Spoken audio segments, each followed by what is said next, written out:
جو سیاسی صورتحال ہے وہ آئے روز خراب ہوتی جا رہی ہے۔ پاکستان تحریک انصاف کے جو لوگ ہیں وہ زیادہ تر روپوش ہیں۔ اب بہت سارے لوگوں کے ذہن میں ہے کہ پاکستان تحریک انصاف کا جو بلہ ہے انتخابی نشان، کیا وہ الیکشن میں بیلٹ پیپر پہ موجود ہوگا یا نہیں۔ اور جہاں تک پاکستان تحریک انصاف کی بات ہے، اس کے اوپر آپ نے دیکھا ہے کہ زوال جو ہے اور زوال سے زوال ٹوٹ چکا ہے۔ منصیرہ میں ان کو جلسہ نہیں کرنے دیا گیا۔ پولیس جو ہے جس طرح کرسیاں صوفے اٹھا کے لے کے جا رہی تھی، بعد میں جلسہ کرنے کی کوشش کی جا رہی ہے، وہ نہیں کرنے دیا جا رہا۔ ہزاروں میں آپ دیکھیں تو اوورآل گورنر صاحب، مسلم لیگ نون اور پی ٹی آئی پارلیمنٹرین کے لوگوں کا آپس میں ٹکراؤ ہوا ہے کہ ایڈمنسٹریشن ہماری بات سنیں، دوسرے کہتے ہیں ہماری بات سنیں، یہ کہتے ہیں ہماری بات سنیں۔ 15 تاریخ کو جو ہے ایبٹ آباد میں پیپلز پارٹی کا Bilawal chairman Peoples Party Bilawal Bhutto کا جو جلسہ تھا اس کا اعلان کیا گیا تھا۔ اب وہ تاریخ 16 کر دی گئی۔ 16 کو جلسہ ہوگا، لیکن انتظامیہ کی جانب سے انہوں نے انتظامیہ کو درخواست کی NOC کے لیے، لیکن پیپلز پارٹی کو بھی جلسہ کرنے کی اجازت تاحال ایبٹ آباد میں نہیں دی گئی۔ السلام علیکم ناظرین، میں ہوں سردار عامر زیب اور آپ دیکھ رہے ہیں شملہ 24 نیوز۔ ناظرین، آج کل کے جو حالات ہیں وہ ایک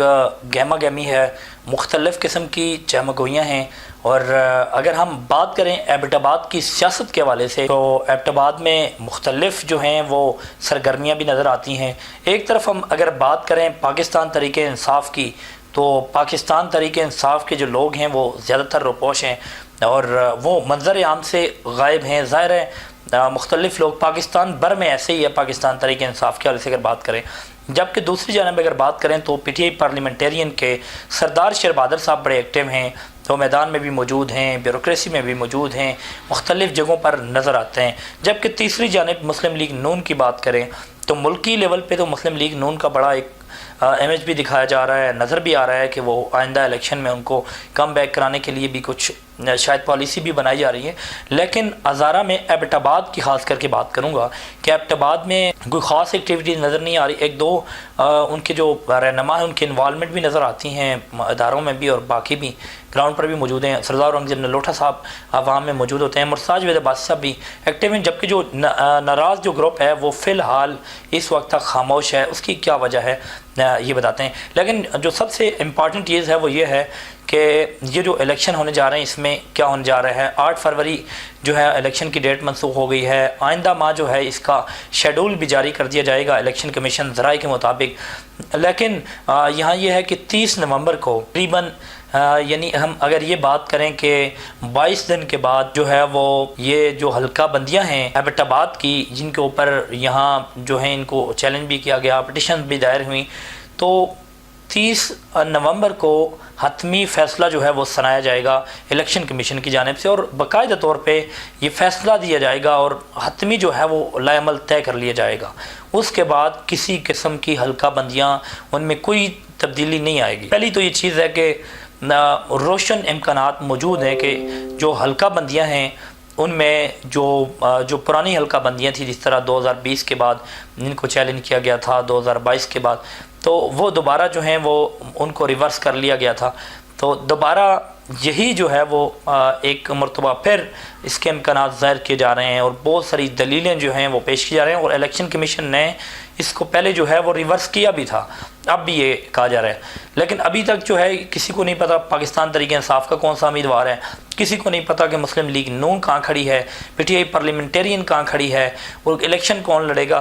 یہاں بڑی تذبذب اور بڑی صورتحال خراب نظر آتی ہے۔ دیکھیں اگر حلقہ بندیاں یہی رہتی ہیں تو کچھ صورتحال کچھ اور ہو گئی، حلقہ بندیاں جو ہیں وہ ریورس ہو جاتی ہیں، 2013 والی ہو جاتی ہیں، تبدیل ہو جاتی ہیں، پھر جو معاملات ہیں وہ کچھ اور ہو جاتے ہیں۔ اگر 2018 والی ہو جاتی ہیں پھر کچھ حالات اور ہیں۔ تو یہ 3 قسم کی یہ چیزیں ہیں جو ہیں، لیکن ہم اس سے ہٹ کے اگر بات کرنا چاہیں تو ہم اوورآل بات کریں گے۔ اب بہت سارے لوگوں کے ذہن میں ہے کہ پاکستان تحریک انصاف کا جو بلہ ہے انتخابی نشان، کیا وہ الیکشن میں بیلٹ پیپر پہ موجود ہوگا یا نہیں۔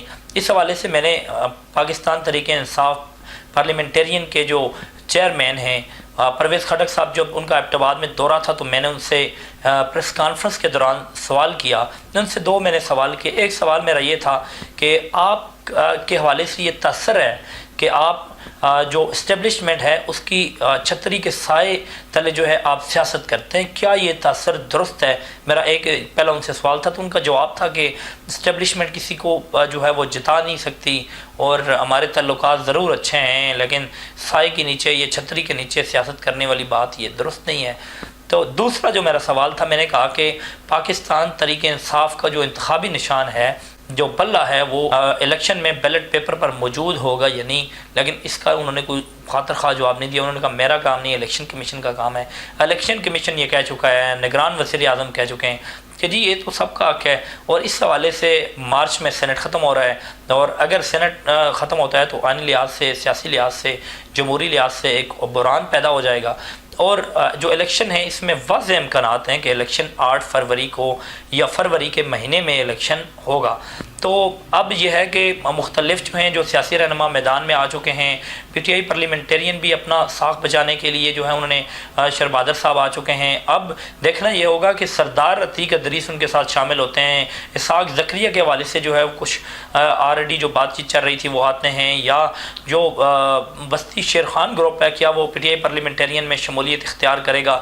اب بہت سارے رہنما ہیں جس حوالے سے یہ بتایا جا رہا ہے۔ پھر دوسری طرف جو مسلم لیگ نون کا ناراض جو گروپ ہے، مہتاب عباسی صاحب ہیں، برسٹر جاوید عباسی صاحب ہیں، میرے ذرائع کے مطابق جو ناراض گروپ کے کچھ رہنماؤں کی جو ہے وہ پرویز خٹک صاحب سے ملاقات ہوئی اور ان کا آپس میں کچھ بات چیت بھی ہوئی، اور اس حوالے سے یہ بھی ہے کہ اگر مسلم لیگ نون سے ان کے معاملات طے نہیں ہوتے تو پی ٹی آئی پارلیمنٹرین کا یہ رستہ اختیار کر سکتے ہیں، ایک چیز۔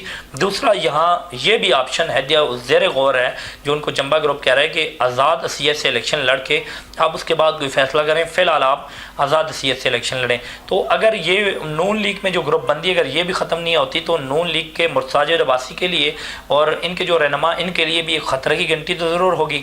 ایبٹ آباد میں بھی اگر دیکھا جائے یا باقی جگہوں پہ دیکھا جائے تو جو یہ ناراض گروپ میں اگر آزاد حیثیت سے بھی لڑتے ہیں تو یہ ڈیمیج تو آلریڈی نون لیگ کو کریں گے۔ اور جہاں تک پاکستان تحریک انصاف کی بات ہے، اس کے اوپر آپ نے دیکھا ہے کہ زوال جو ہے، اور زوال سے زوال ٹوٹ چکا ہے، منصیرہ میں ان کو جلسہ نہیں کرنے دیا گیا۔ پولیس جو ہے جس طرح کرسیاں صوفے اٹھا کے لے کے جا رہی تھی، آپ نے دیکھا ہوگا ویڈیوز میں، اور اسی طرح ایبٹ آباد میں جلسہ کرنے کی کوشش کی جا رہی ہے، وہ نہیں کرنے دیا جا رہا۔ اور اس حوالے سے جو ہم دیکھ رہے ہیں مختلف قسم کی جو سیاسی صورتحال ہے وہ آئے روز خراب ہوتی جا رہی ہے۔ کوئی بھی چیز جو ہے اداروں میں ہم دیکھیں تو اوورال گورنر صاحب، مسلم لیگ نون اور پی ٹی آئی پارلیمنٹرین کے لوگوں کا آپس میں ٹکراؤ ہے کہ ایڈمنسٹریشن ہماری بات سنیں، دوسرے کہتے ہیں ہماری بات سنیں، یہ کہتے ہیں ہماری بات سنیں۔ کے پی کے حوالے سے بات کر رہا ہوں، تو یہ کافی ساری چیزیں ہیں جس کے اوپر چیزیں چل رہی ہیں، اور اب کیا ہوگا اس حوالے سے آئندہ دنوں میں یہ اس کا فیصلہ ہوگا۔ لیکن جو آخری اور عام چیز ہے، 15 تاریخ کو جو ہے ایبٹ آباد میں پیپلز پارٹی کا Bilawal chairman Peoples Party Bilawal Bhutto کا جو جلسہ تھا اس کا اعلان کیا گیا تھا، اب وہ تاریخ 16 کر دی گئی ہے، 16 کو جلسہ ہوگا۔ لیکن انتظامیہ کی جانب سے انہوں نے انتظامیہ کو درخواست کی NOC کے لیے، لیکن پیپلز پارٹی کو بھی جلسہ کرنے کی اجازت تاحال ایبٹ آباد میں نہیں دی گئی، جس کے خلاف انہوں نے پریس کانفرنس بھی کی، بات چیت بھی کی، اور اس حوالے سے انہوں نے یہ واضح طور پہ کہا کہ ہم ہر صورت میں جلسہ کریں گے، ہم انتظامیہ کو کھلا چیلنج کرتے ہیں۔ تو اب تاثر یہ ہے، نظر یہ آ رہا ہے کہ ایک طرف تو پیپلز پارٹی سے تعلقات جو ہیں وہ آلریڈی مسلم لیگ نون کے خراب ہیں، تو اس کی وجہ سے ان کو اجازت نہیں دی جا رہی۔ دوسری طرف سے یہ پیپلز پارٹی کا الزام ہے کہ جی پی ٹی آئی پارلیمنٹرین اور مسلم لیگ نون کے لیے گراؤنڈ بنایا جا رہا ہے، ان کو بتایا جا رہا ہے کہ آپ جو مرضی کریں، جلسوں کی اجازت ہے لیکن باقی کسی کو اجازت نہیں ہے۔ اگر الیکشن کمیشن نے اناؤنس کر دیا ہے شیڈول 8 فروری کا، تو اس میں جتنی بھی سیاسی جماعتیں ان کو جلسوں کی بھی اجازت ہونی چاہیے، ان کو NOC بھی دینی چاہیے، اور ان سب کو مساوی حق جو ہیں وہ ملنے چاہیے۔ اور جو یہ آئینی جمہوری جو بحران جو پیدا کیا جا رہا ہے، میرے خیال میں اس کے اوپر نظر ثانی کرنی چاہیے۔ اور ہزارے کی جو صورتحال ہے اس میں مختلف قسم کی چیزیں ہیں، مختلف قسم کے لوگ ایکٹیو ہیں، امیدوار آئیں گے، لیکن جو حتمی فیصلہ ہوگا وہ 30 نومبر کے بعد ہم آپ کے ساتھ وہ بھی شیئر کریں گے کہ موجودہ کیا صورتحال ہے۔ دیکھتے رہیں شملہ 24 نیوز۔ خدا حافظ۔